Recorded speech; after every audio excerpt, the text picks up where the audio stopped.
Hello and welcome to this section of Financial Fridays. I'm Venkatesh Gopal and I am the Business Development Manager and Partnerships Manager at movmi. We are a boutique agency working in shared mobility design, planning, launch, and evaluation of services. This is our birthday month, September, and we just turned 7 years old.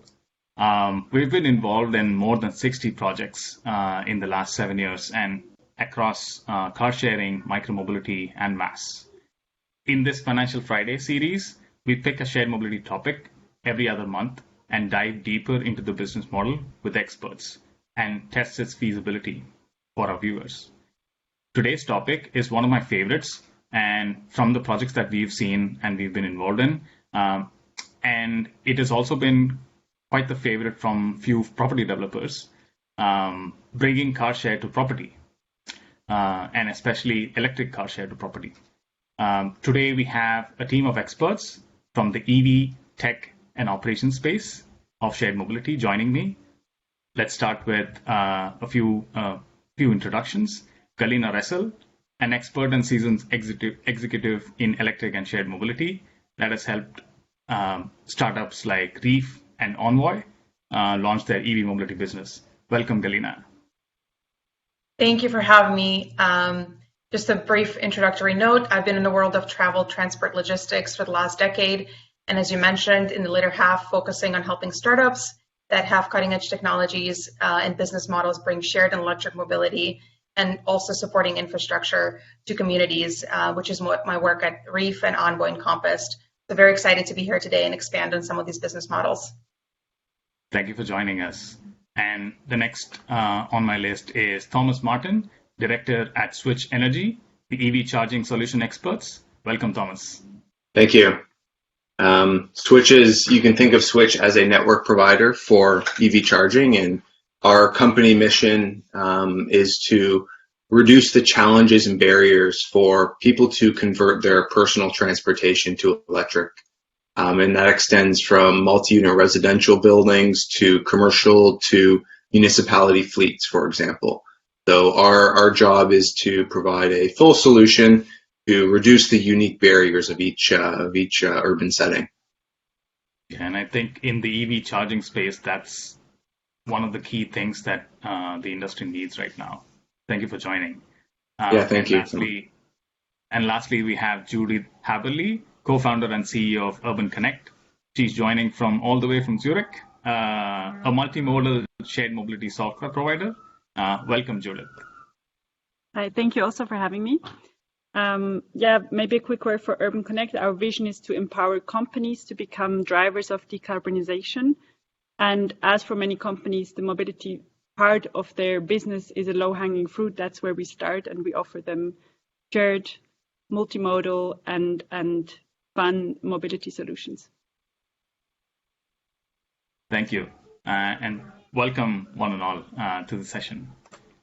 To kick it off, I just wanted to give you something from movmi's experience. So car sharing has been around for decades and proven to improve utilization in the most expensive asset, privately owned cars, second to only home ownership.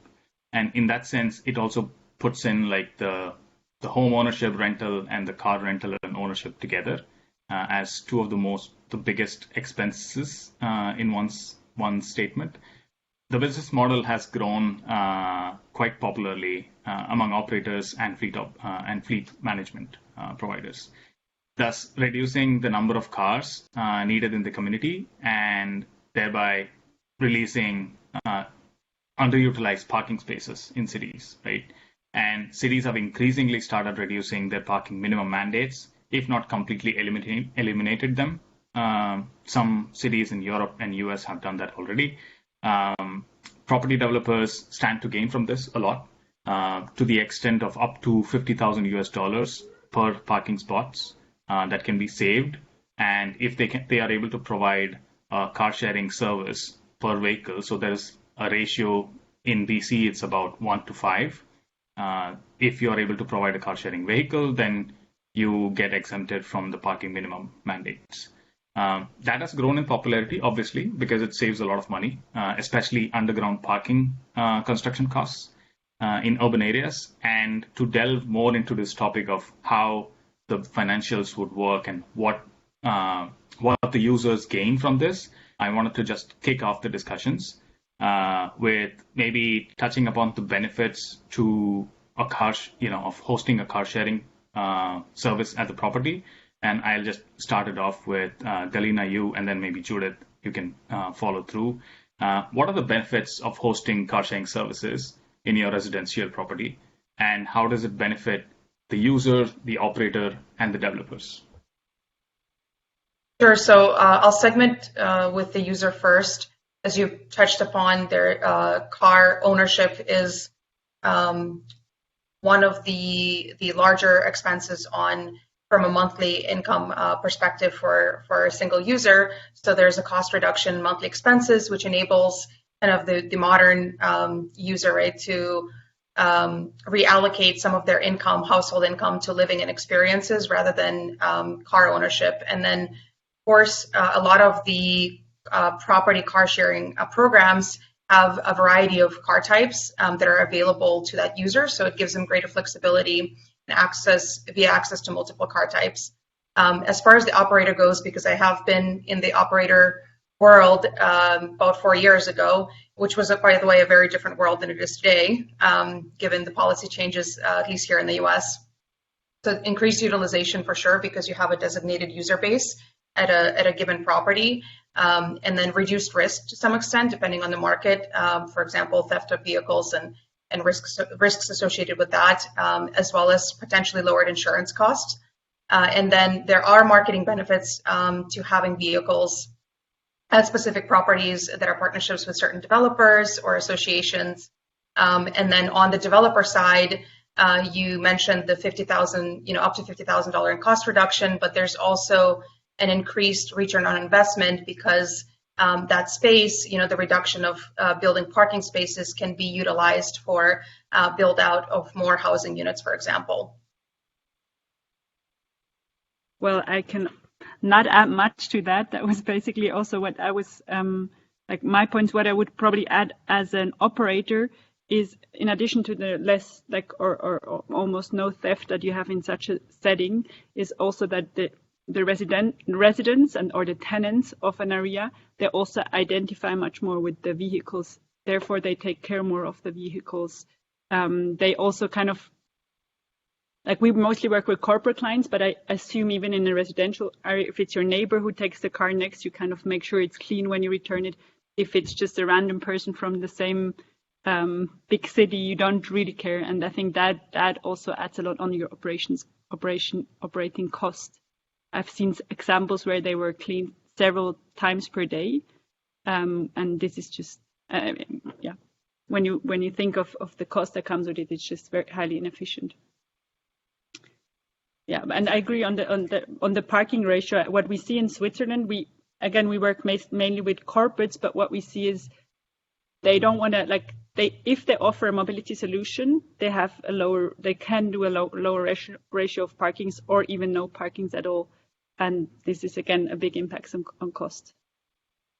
Right, that takes it away. And I just wanted to get Thomas in this discussion because now we are talking about reduced parking spaces. And at the same time, I know SWTCH has been even consulting in the space of load management and how efficiently you can electrify your parking spots. How does reduced parking spaces in a property help that side? And then does it become easier then to electrify those remaining parking lots? What's your thoughts on that, Thomas? Yeah, we definitely do see a lot of developments in North America reducing the number of spaces. But one for the projects that I've seen that have shared mobility, whether it's car share or other avenues, the general consensus is that those vehicles will be electric. If you look at any car sharing fleet, they usually don't operate vehicles, and you can correct my assumption, but they're max 3 to 4 years old before they replace them with a brand new car. And in 2021, 2022, there are plenty of vehicles available to be electric. And if we just look at, to your point, Judith, about the operating costs, if we don't have to worry about fueling those vehicles, that's just one cost we eliminate altogether. So we've been approached by a number of companies to help roll out their charging infrastructure at the sites that they plan to host these vehicles. And then on the same hand, making it easier for the users to charge in public while they're driving. If they don't own a car, they're likely not familiar with how do I charge if I'm in public. So there's a bit of education there, but as I alluded to earlier, it's our mission to make this as easy a process as possible and less of a burden. Maybe to add to that, I think also when you have the station-based residential areas where the car is automatically charged, like there's no charging needed. With a free-floating solution, it's just like it's operationally not even possible. True. That's true. And from what we've seen, also it makes a lot of sense for property developers to go with the station-based model. Also, the usage pattern from the users depicts that they would have like a round trip more, right? Than like a free floating. They wouldn't be leaving the cars out there. That also means that there are limited use cases as of now that car sharing would suffice. Maybe not the everyday commute kind of thing, but that's where the free floating should be considered. And there are different ways that we could consider, but at the same time, it brings some challenges operationally that the not the real estate developer, but whoever's managing the car sharing operations should be able to figure out how we can do that. So that's one. And the other one is, how do city policies then support this in the sense I spoke about how BC and most of the other cities are able to support, parking minimum kind of thing. But is there more in terms of cities that each of you have seen, how they support like maybe EV charging at properties, how they support providing shared mobility of any kind, not just car sharing, any other at the property? What's your experience been? And I wanted to start off with Judith, and then we can go to maybe Thomas. Yeah, very honestly, this is not really a topic we're super focused on because we always work with, like our fleets are always, they have their hub on a privately owned space usually of a company. And therefore we are also not, like what in Switzerland, what happened is you have to pay for any free floating or publicly available vehicle per month, and quite a big sum, which also scared away quite a bit of micromobility providers. So we weren't really touched by this so far, and therefore not so much in it. But what I can see is that more and more governmental institutions provide charging infrastructure, and therefore make it more easy for privately owned EVs, but also for shared EVs who have opportunity to charge. Because what we see in like, it's a bit different in the States probably, but in Switzerland, actually most people don't own the place that they live in, but they rent it. Therefore, it's a bit harder to have your own charging infrastructure at home, because you cannot just plug it in the wall, or you don't even have a parking spot. And therefore, it's probably more in the interest of the private e-car that you want to have, is like, if you know that you have several charging stations close to your home on public ground, you're more likely to get one. And if you don't have that, you're just, it's too risky that maybe if you're gone for 2 weeks and get home, the car is empty, and then you're stuck. Yeah. Yeah, we definitely see a lot of current EV drivers living in multi-unit residential buildings that haven't been able to convince their building to put up the upfront cost to allow them to hook up, and they're making use of public infrastructure. So whether they live close by to a mall with a fast charger, or they have a friend, or there's also a charging station at work, people are making do because they want to own the vehicle. They want to do their part if they're driving many kilometers a year. But there are these barriers that are hard to overcome as just an individual. There's a lot of inertia in getting a large multi-unit residential building to decide to make that investment. The building is weighing pros and cons, especially in the current times with COVID. they have increased staff, they have to allocate budget for, cleaning and things like that. So electric vehicle charging doesn't always rank very high on that priority list, but something that we're seeing coming out of, the first, 2 years of COVID is that, buildings are starting to look into the future of how do we future-proof our building and what are the changing needs of our residents. I think a lot of you probably agree that one of the messages that is coming out of, the last year and a half is that we need to take care of our planet. We need to think in advance because, these things can happen. And in our lifetime, they're likely to be reoccurring. So the momentum is picking up in the EV charging space. And part of that, one of those barriers, I think the number one barrier of all is just education. And then, answering questions like, what if we have car sharing in our building? I lived in downtown Toronto for 10 years, or right in the heart of downtown. And for about 7 of them, I didn't own a car. And I would take public transit and I would, use the shared mobility services available to me. And what I noticed was that lifestyle was very common to, people in my demographic, just graduated university, didn't need a car immediately. So I made use of the tools available. And I think that's even more prevalent for those who are growing up in the, COVID world, for lack of a better term, where people aren't as comfortable making an investment in a car. And Galina, to your point, that it resonated with me was instead of living life to pay off your car, I'd rather spend my money on experiences. I think that's a very, very notable point that a lot of today's youth are people in their 20s who, have jobs and have money to spend are valuing. Great. Yeah, and if I may just add to that very quickly.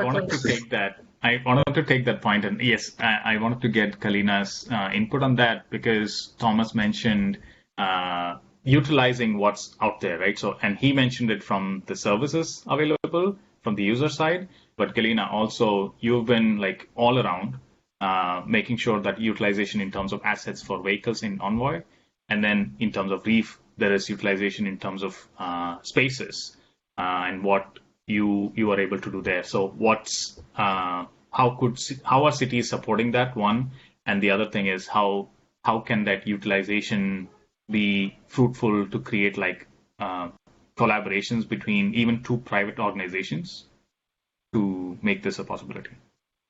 Sorry to cut you. Yeah, so if I can just touch on infrastructure very quickly, charging infrastructure at multi-dwelling buildings. And a lot of, to Thomas's point, our generation, I think we're talking about the millennials here, and then the generation coming are city dwellers, right, that want to use their income for something else.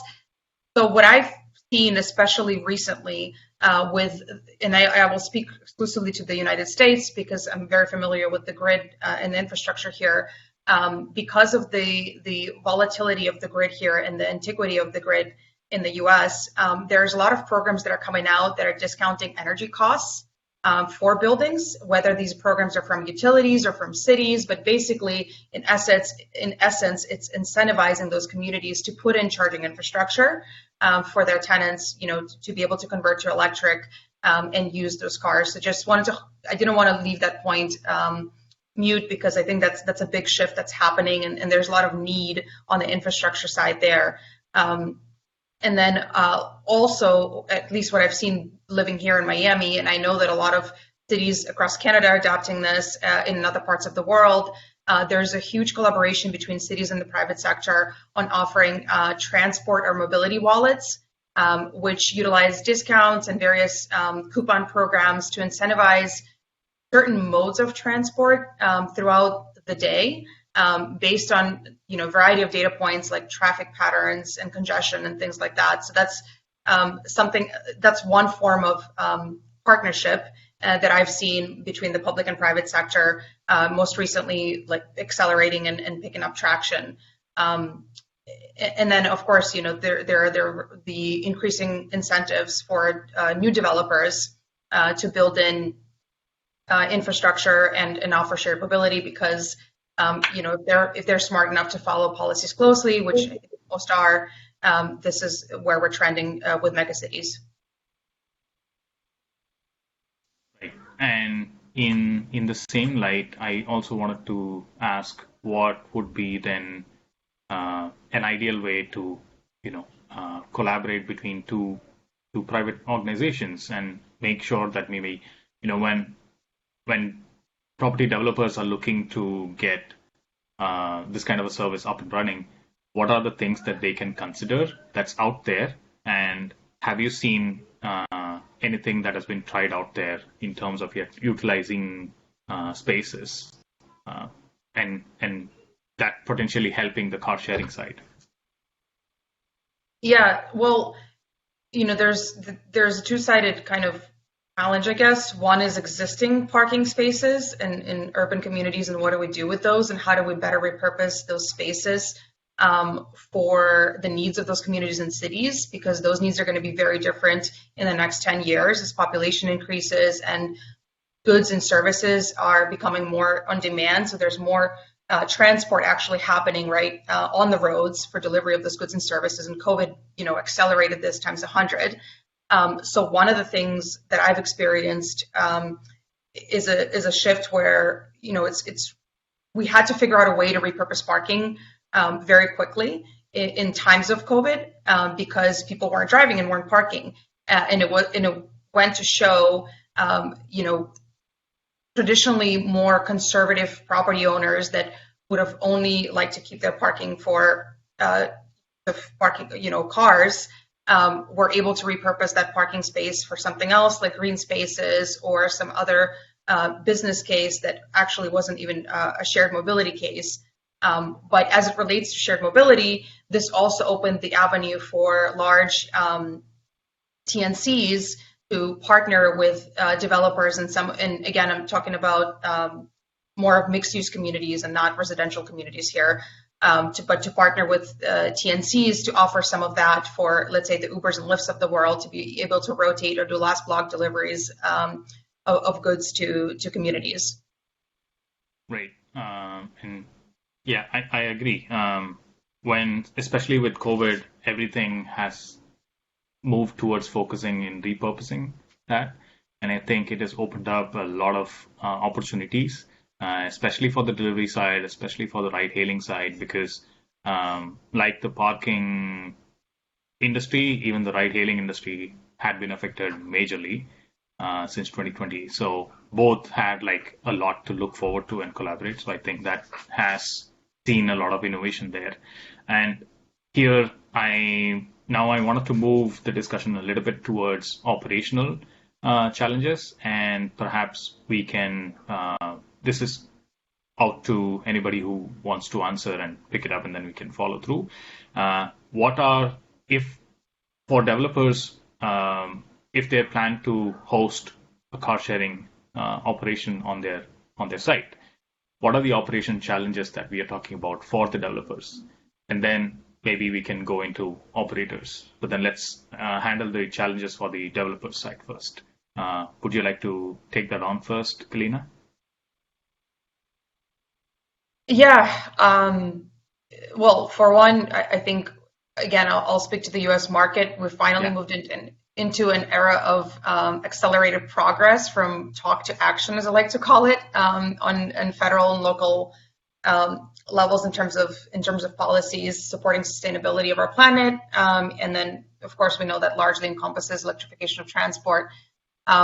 So I think, well, again, for developers that are incorporating these sort of policies and thinking this way in their plans, they can capitalize on the financial benefits, tax benefits, infrastructure grants, and energy cost savings. As I mentioned kind of earlier, there are a lot of new financial programs coming both from policies as well as utilities that are incentivizing and helping developers reduce capex new developments, right? Because they're putting in infrastructure that's going to support electrification.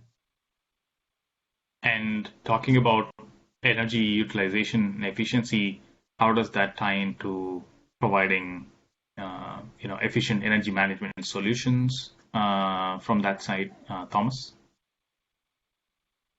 Well, from the perspective of EV charging, it propagates. So it starts with EV charging, but as we grow with scale, and by that I mean number of chargers in a particular building, it starts to propagate into a wider energy, discussion. What are the current HVAC loads consuming? What are the residents consuming? And for the first, handful of EV chargers, 6 or 7, it doesn't really make an impact on the building, assuming it's mid-sized to large.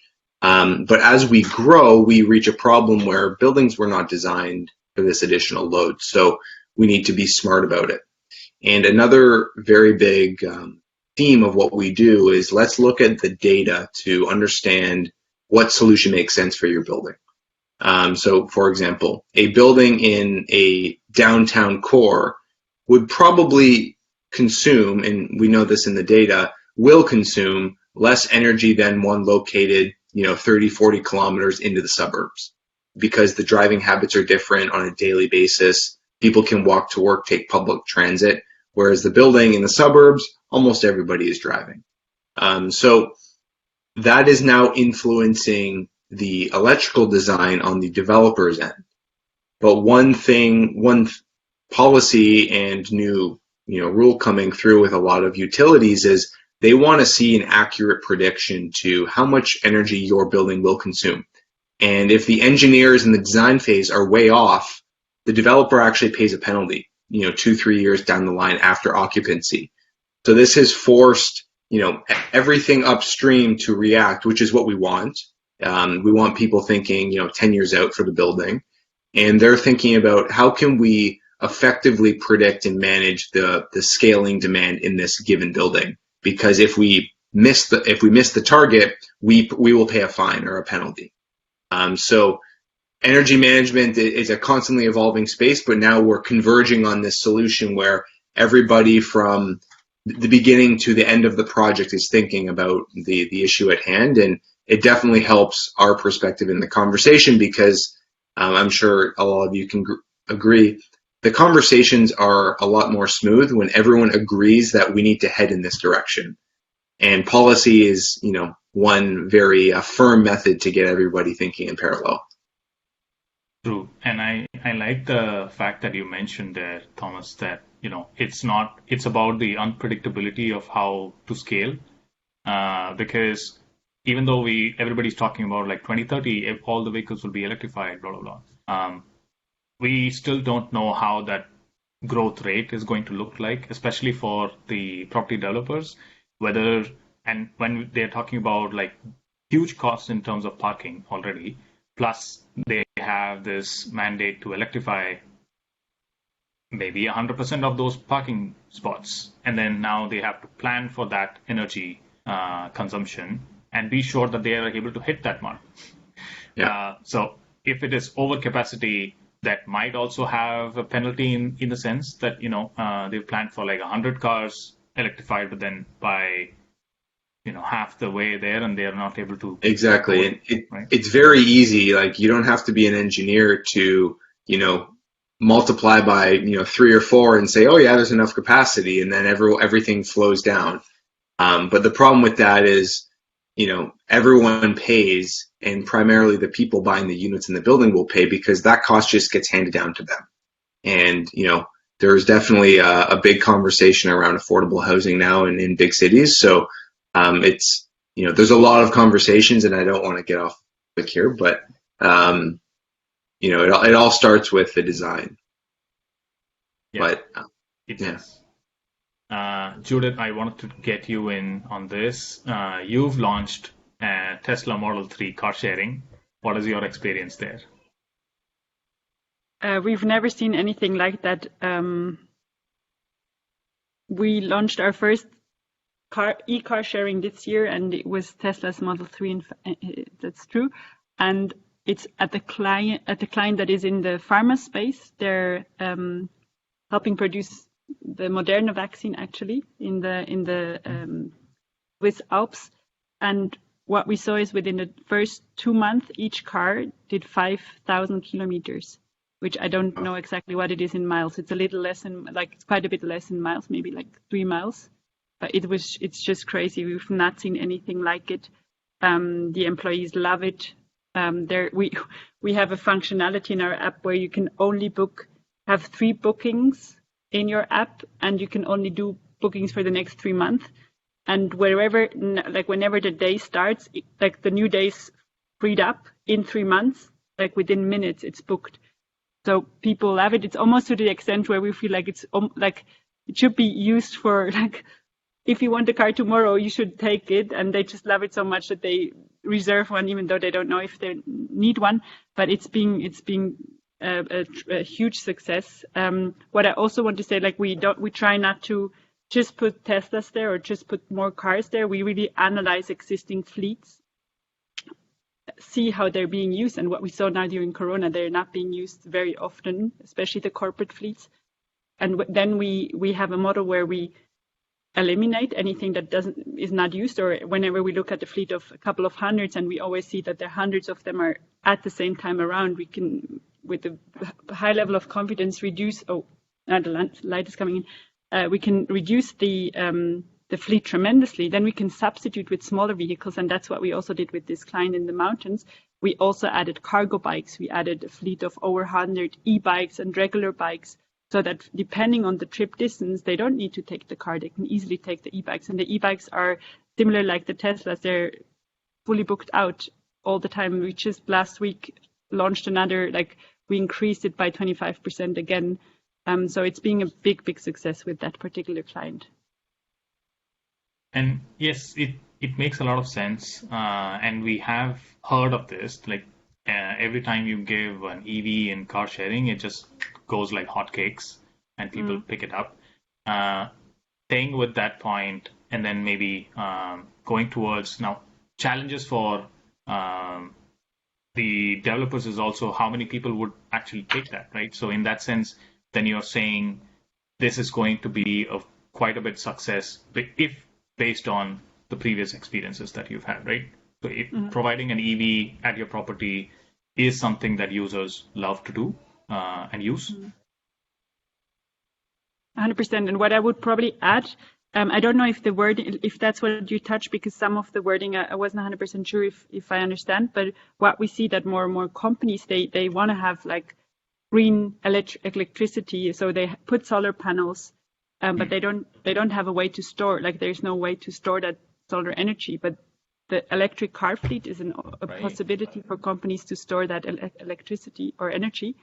And especially when you think of the fact that the cars are actually in the companies, often the cars get in the morning, they're stored in the garage, then the sun comes up, gives you energy, the batteries are being filled, and then in the evening they're being used. So that, I think, it's not a challenge of the operator. I think it's one of the biggest opportunities that come with the EV and with the EVs. And it's still very young. I think I don't know anyone who actually.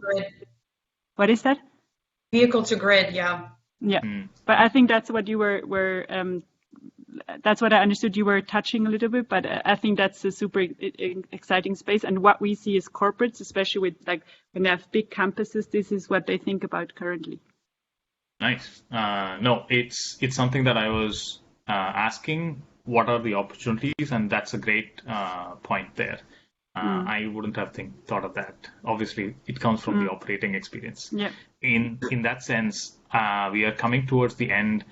Before that, I wanted to take this opportunity to take your comments. Maybe we'll keep it with you, Judith, and then go a circle around. What's the potential for growth in this bringing car sharing to corporates, bringing car sharing to property, be it in residential or commercial? Where is it going from here? What are your thoughts, Judith? I think it can only go upwards. What I see also as an additional trend to the vehicle to grid is the serviced apartment, or serviced living is a big, big trend coming here in Europe. It started a bit for the older population, but it's becoming more and more common that, we often don't own our apartments. And we expect, for example, if our washing machine doesn't work, we make a call, and the next time a guy comes and fix it. And I think more and more the development will go into that with the apartment, there is a mobility solution. And what I hope it will be, it's not just a car, but it's access to the right kind of mobility at the right time. And I think the potential for growth is immense. Like everybody needs a house or an apartment, and everybody is using mobility in some form. And therefore, I think that, yeah, there is almost unlimited potential for that. Awesome. That's what we like to hear. Galina, next. Potential for growth. Yeah, I couldn't agree more. I think it's only upward. And to expand on what Judith was saying, in terms of it being no longer an option, but rather like an expectation. You move into a building and you have access to mobility. It's sort of like when elevators first came out and they were a luxury, right? Not everybody had access to elevators. And of course, this was however long ago. I think that's the trend we're gonna go towards. But the other piece, and I think I briefly touched on this earlier, we're still in a very heavy trajectory to mega cities because population is just growing at tremendous rates worldwide. And millennials and Gen Zers are remaining in cities much more than our parents did, right? So we're actually planning to stay and live in cities for the experiences. So I think that compounded with the hypergrowth of the on-demand economy, with last block deliveries, micro-logistics, all of the on-demand services that we now expect, so that we can utilize our time more efficiently and conveniently. I think it's putting a lot more modes of transport at more frequent time blocks on city streets. So this, I think, will basically help to accelerate the growth of car sharing and away from single occupancy vehicles, because there's just too much happening on our streets to service this new kind of world of goods and services. Couldn't agree more. Everything's just merging, and everybody's, we are expecting more services and them being efficient. Thomas, your take on what's the potential? Where are we going from here? Yeah, I think with each respective segment of this industry, their growth is no doubt the next 5 years. I think if we were to try to specify, or at least try and predict what those problems will be, to keep things high level, each stage of growth will come with its different problems, right? From the EV perspective, getting from 0% to 1% of vehicles on the road is a very different problem than getting from 1% to 5%, from 5 to 15, and so on. And at each stage, it requires different stakeholders to provide input and use levers to continue growth. For example, we could have a scenario where the policy doesn't evolve, and then we kind of plateau on EV sales because it's not quite adopted nationally or provincially, whatever it might be. So I think to comment on the EV charging perspective, I think so far we've done a really good job holistically to change policy and influence that long-term vision. In the new development space, buildings being thought about today will be built, 5 years from now. So 5 years from now, the EV charging landscape is going to be very different. We're going to be on that, 5 to 15% problem solving path than 5 years ago when there was the 0 to 1% problem. So getting to that next stage will require a little bit more thought. And I think if we can do that, I'd argue EVs are already a part of, our culture, and it's just a matter of time before they have deep roots. So, to Judith's example with the Model 3, it's been around for, 3.5, 4 years now. And once we see, a market where there's full life cycle vehicles, and, we have used vehicles, we have some reaching end of life, people will, see that the technology is tried and proven and say, okay, this is the future. Whereas now we're still in that kind of 1% to 5% adoption problem solving thought process. There's a lot in there, but that's, upwards and to the right if it was on a graph. That's true. Yeah. That's what we like. As long as it ends with upwards and to the right, everything's great. Yes. the tick mark, as Exactly. everybody knows, right? So that's and as long as it keeps going gradually and allows you to plateau, make sure that everything is settled, and then keep growing. And otherwise we just keep hitting these obsolescence roadblocks, and then we wouldn't have anything to bite on. Thank you so much, guys. This has been so much informative, and it has been quite insightful for our viewers and myself personally. Thank you so much for joining, and see you again soon.